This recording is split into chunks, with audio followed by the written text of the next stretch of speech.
Bonjour à tous et à toutes, j'espère que vous allez bien. Aujourd'hui, on s'intéresse à la conjuration des Pazzi dans l'Italie de la fin du XVe siècle. Les complots, conjurations et attentats sont nombreux au cours de l'histoire, changeant parfois le cours des choses. La conjuration des Pazzi, qui se déroule à Florence en 1478, est l'exemple caractéristique de l'échec d'un complot politique à l'époque moderne. Mais il bouleverse considérablement les Médicis et leur façon d'appréhender et d'exercer le pouvoir au sein de la République florentine. Vous voulez en connaître plus sur la conjuration des Pazzi? Venez avec moi. Dans les années 1450, la cité florentine connaît une effervescence culturelle, un élan artistique et philosophique qui met l'Antiquité au goût du jour. Des artistes comme Botticelli, Donatello ou encore Ghiberti apportent un nouveau souffle à la peinture, à la sculpture et à l'architecture, faisant de la République de Florence un centre culturel majeur. Si cette fécondité intellectuelle et artistique fait son ouvrage à Florence, l'Italie est cependant bien loin de représenter un havre de paix. En effet, ce territoire est à l'époque morcelé en 5 principautés: Venise, Rome, Milan, Naples et Florence. Des jeux d'alliances et de guerres se créent alors entre ces cités et fluctuent au gré des circonstances. Florence est une ville plus florissante que jamais, par l'industrie de la laine et du textile, mais aussi et surtout par sa monnaie. Entre les mains de la puissante famille des Médicis, la belle cité florentine voit son prestige augmenter. Les membres de cette famille, qui comprend 2 papes et 2 reines de France, deviennent des banquiers d'une habileté si grande qu'ils parviennent à contrôler Florence pendant près de 3 siècles. Les rois eux-mêmes leur empruntent de l'argent, tout comme le fait aisément le Vatican, preuve de leur haute renommée. Ainsi, la prospérité de cette ville est pour une grande part due à l'autorité des Médicis, qui s'imposent rapidement comme les maîtres de Florence. Mais une famille rivale s'oppose à cette suprématie. Petit-fils de Côme l'Ancien, Laurent de Médicis n'a que 20 ans lorsqu'il reprend le flambeau des Médicis en tant que fils aîné d'une famille de 4 enfants. Mais qui est donc cet homme qui fascine tant ses contemporains et que l'on surnomme le Magnifique? Qui est ce prince qui fait rayonner Florence et qui incarne à lui seul la grandeur du joyau de la Toscana? Né en 1449, Laurent de Médicis est le fils de Pierre dit le Goutteux. Appelé Laurent le Magnifique en raison de son intelligence politique, le jeune homme fait de Florence la capitale de l'art et de la culture. Ayant reçu une éducation princière, Laurent le Magnifique a un goût prononcé pour la poésie, la littérature et la philosophie. Ainsi, il s'agit incontestablement d'un intellectuel brillant qui ne manque ni de prestance ni de charme, malgré son physique peu avantageux. Être épris de la belle Lucrezia Donati ne l'empêche cependant pas d'épouser, sous les conseils de sa mère Clarisse Orsini, fille d'une des familles les plus puissantes de l'aristocratie romaine. Ce mariage avec une famille étrangère procure aux Médicis une solide alliance avec Rome, complétée par une dot consistante fournie par la famille Orsini. Laurent le Magnifique est alors l'homme le plus puissant de la cité de Florence et incarne l'archétype du prince humaniste de la Renaissance. Le peuple lui pardonne d'ailleurs son emprise sur la ville, censée être une république, aussi longtemps qu'il est protégé et diverti et que la situation économique leur est favorable. Le pouvoir des Médicis inquiète de nombreuses familles florentines, craignant une mise à l'écart des institutions républicaines. D'autres envient davantage leur autorité et désirent secrètement leur déchéance. La famille Pazzi en est l'illustration la plus ultime, celle qui ne se contente pas de souhaiter discrètement la chute de leurs opposants, mais qui agit dans l'ombre. Historiquement, la famille Pazzi est opposée à la famille des Médicis. Originaires du Val d'Arno entre Pise et Arezzo, les Pazzi sont de grands nobles et propriétaires terriens. En ce sens, ils possèdent au XVe siècle de nombreux fiefs en Toscane. Plus encore, il s'agit d'une famille de prestige qui fait partie intégrante de la noblesse urbaine florentine. Par exemple, l'ancêtre Pazzino de Pazzi est connu pour avoir été le premier chevalier à avoir pénétré dans la ville de Jérusalem en 1099 au moment de la première croisade. Une fois revenu à Florence, en 1101, Pazzino de Pazzi fut célébré et sa famille gagne en respectabilité et en renommée. Les Pazzi sont l'incarnation de la vieille aristocratie de la cité Florence, où ils se sont installés depuis plusieurs siècles, depuis le XIe siècle, le plus ancien membre de la lignée étant Ranieri de Pazzi. Dès lors, à partir du début du XIIe siècle, les Pazzi accumulent une grande fortune, se distinguant par leur activité commerciale et financière. Au XVe siècle, la renommée de la lignée n'est plus à faire, surtout lorsque Andrea Pizzi commande au fameux architecte florentin en 1429 une chapelle construite dans la basilique Santa Croce de Florence. Les Pazzi s'opposent alors de plus en plus aux Médicis. Dans le courant du XVe siècle, les Médicis ne sont installés que depuis peu à Florence, depuis le XIIIe siècle environ. Il s'agit d'une famille d'extraction modeste, d'une lignée de commerçants et de lainiers. Les Médicis ont immigré vers la Florence au XIIIe siècle, à un moment où la République est au fait de sa puissance. Les premiers installés se lancent dès lors dans la finance. Ils furent imités par le fameux Giovanni di Bicci, qui en fondant la Banque des Médicis en 1397 lance véritablement la renommée de la famille. Son fils, comme l'ancien, est considéré comme le père de la patrie par les Florentins. Il s'oppose à la vieille oligarchie florentine qui détient le pouvoir et finit par être exilé à Venise en 1433 par Rinaldo Albizzi, chef de la faction oligarque. Un an plus tard, en 1434, comme l'ancien revient à Florence, bannit son rival et s'empare du pouvoir. C'est donc par l'activité bancaire et par l'acquisition relativement rapide de fonds que les Médicis purent s'emparer du pouvoir à Florence. Les Pazzi voient les Médicis d'un mauvais œil, comme une famille à l'extraction modèle et récente, qui est parvenue à s'installer au cœur du pouvoir et à chasser les anciennes familles. Les Pazzi considèrent l'avènement des Médicis comme une insulte à la République de Florence. Bien que représentant une tentative d'établir la paix entre les deux familles, le mariage de Bianca, sœur de Laurent le Magnifique, avec Giuliemo de Pazzi n'abaisse en rien les tensions habitant alors à Florence. Jacopo et Francesco Pazzi sont bel et bien décidés à mettre fin au règne des Médicis. Dans ces conditions, des temps sombres s'annoncent pour les Médicis dès 1471. Francesco della Rover devient pape sous le nom de Sixte IV.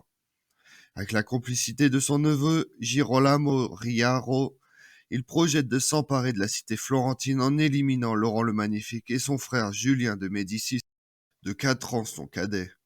Pour ce projet aboutisse, Riaro comprend la nécessité de créer des alliances avec de grandes familles de Florence, fomentant également la chute des Médicis, à l'instar des Pazzi.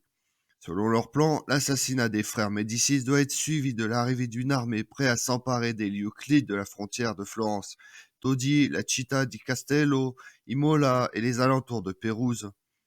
Les hommes postés à ces places stratégiques permettront d'asseoir définitivement le pouvoir des Pazzi, de Riaro et indirectement celui du pape. Parmi les conjurés figure également Francesco Scialvati, l'archevêque de Pise, qui, devant se rendre à Pise en tant que cardinal récemment élu, fait halte à Florence pour rendre visite aux Médicis. Il est alors invité au fastueux banquet ayant lieu le samedi de Pâques. Il s'agit là d'une occasion en or pour empoisonner les Médicis. Cependant, indisposé, Julien de Médicis ne peut cependant se joindre à la fête. La conjuration des Pazzi correspond en réalité à 2 temps. Le but des Pazzi est simple, il s'agit de décapiter la famille des Médicis en assassinant Julien de Médicis et son frère Laurent le Magnifique, qui gouverne à ce moment-là la cité de Florence. Plus que de contester l'hégémonie des Médicis à Florence, il s'agit pour les Pazzi d'annihiler la puissance de cette lignée au profit de la leur et de rétablir au sein de la République les principes fondamentaux d'un gouvernement oligarchique détenu par les familles les plus nobles et les plus anciennes de la ville. Les Pazzi ont su retrouver un allié de choix, en la personne du pape Sixte IV, souhaitant donnant à son neveu Girolamo Riaro les villes de Faenza d'Imola en terre florentine. C'était sans compter la fermeté des Médicis qui refusent de voir leur territoire aliéné au profit d'un neveu du pape réputé aux mœurs légères. Sixte IV cherche donc un soutien interne à Florence qu'il trouve en la personne de Francesco de Pazzi. Le premier grand moment de la conjuration des Pazzi se déroule le samedi 25 avril 1478. Francesco de Pazzi avait alors prévu d'assassiner Julien de Médicis et Laurent le Magnifique au cours d'un banquet qui avait été organisé à la Villa Médicis de Fiesole, près de Florence, afin de célébrer l'élection du cardinalat de Raffaello Riaro, neveu de Sixte IV. Plus précisément, il s'agissait d'empoisonner les 2 frères au cours de la fête. Les Pazzi ont pu se rendre à ce banquet en raison de leur récente union avec la famille des Médicis. Mais la présence d'un frère sur 2 rend la chose impossible, il faut donc remettre le complot à plus tard, en l'occurrence au lendemain. Le second grand moment de la conjuration des Pazzi se déroule donc le dimanche 26 avril 1478, jour de Pâques. Le cardinal Riaro donnait alors une messe au Duomo de Florence, autrement dit en la basilique Santa Maria del Fiore. En remerciement du banquet donné la veille, tous les invités du samedi étaient donc conviés à se rendre à la basilique. Les Médicis et les conjurés se rendent donc conjointement à la messe sans se douter pour Laurent le Magnifique ce qui allait se passer. Néanmoins, Julien de Médicis était encore indisposé et ne se rend pas tout de suite à la messe. Bernardo Bianchini et Francesco de Pazzi partent chercher Julien de Médicis chez lui afin de l'emmener à la basilique où la messe avait déjà commencé. Ce dernier ne savait pas encore qu'il allait être assassiné par les deux personnages qui l'accompagnent jusqu'au lieu saint. Au moment solennel de l'élévation, Bernardini porte 19 coups de couteau à Julien de Médicis qui, agenouillé et déjà affaibli par une blessure à la jambe, succombe. Laurent de Médicis, accompagné par le fidèle ange policien et protégé par Andrea et Laurent Cavalcanti, fut blessé mais parvient à s'enfuir en rejoignant la sacristie de la basilique Santa Maria del Fiore. Dans sa fuite, Laurent le Magnifique est protégé par Francesco Nori, qui sacrifie sa vie pour sauver le représentant de la famille Médicis. La conjuration des Pazzi, soutenue par le pape Sixte IV, échoue après avoir avorté une première fois. Les conséquences d'un tel événement sont énormes. Jacopo de Pazzi, qui alors que Laurent le Médicis parvient à s'enfuir, se rend sur la place de la seigneurie, croyant que le peuple florentin allait le soutenir pour renverser le pouvoir des Médicis. Il n'en fut rien. Malgré les libertas qu'il matraque envers la foule, avec ses compagnons, les Florentins attaquent les conjurés et les poursuivent. Le peuple de Florence condamne dès lors, et dès le début des événements, un geste impur proféré le jour le plus saint de la chrétienté. Jacopo de Pazzi parvient à s'enfuir et apporte la nouvelle de l'échec de la conjuration aux troupes pontificales, qui s'étaient posées tout autour de Florence. Craignant des représailles, les troupes se replient. La conjuration des Pazzi fut fatale pour la famille éponyme et pour leurs alliés.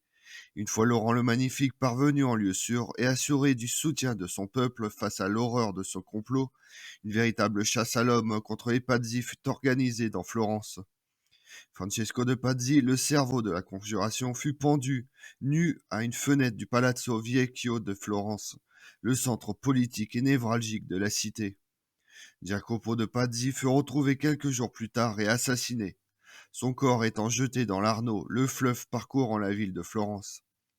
Bernardo Bantini, qui parvint dans un premier temps à fuir la cité et à rallier Constantinople, fut ramené à Florence et jugé 1 an et demi plus tard, le 29 décembre 1479, et fut décapité, et son cadavre fut notamment dessiné par Léonard de Vinci.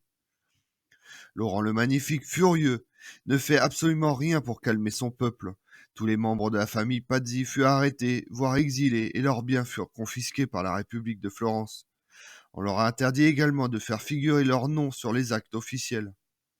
Le pape réagit fermement dans un premier temps en excommuniant la cité tout entière de Florence. Mais face à la fermeté des Florentins, il doit renoncer.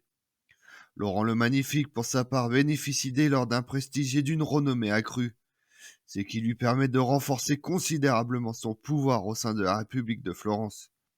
Par exemple, il réduit l'assemblée communale à 70 membres, choisis parmi son entourage et les personnes qu'il juge de confiance.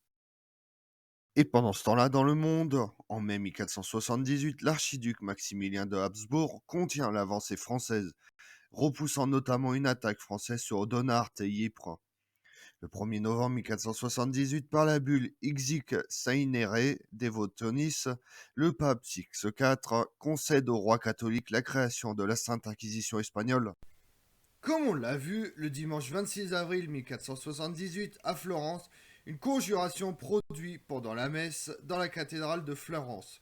Elle se solde par la mort de Julien de Médicis, de tous les Pazzi et l'ascension de Laurent le Magnifique à la tête de la riche république marchande. Je vous remercie d'avoir suivi cette vidéo en ma compagnie. Si vous voulez connaître mes autres vidéos, retrouvez-moi sur ma chaîne YouTube Tout sur l'Histoire avec Damien, mais également sur les réseaux sociaux, Twitter et Instagram, Histoire Damien. Et pensez à liker, commenter et vous abonner. Je vous remercie à tous.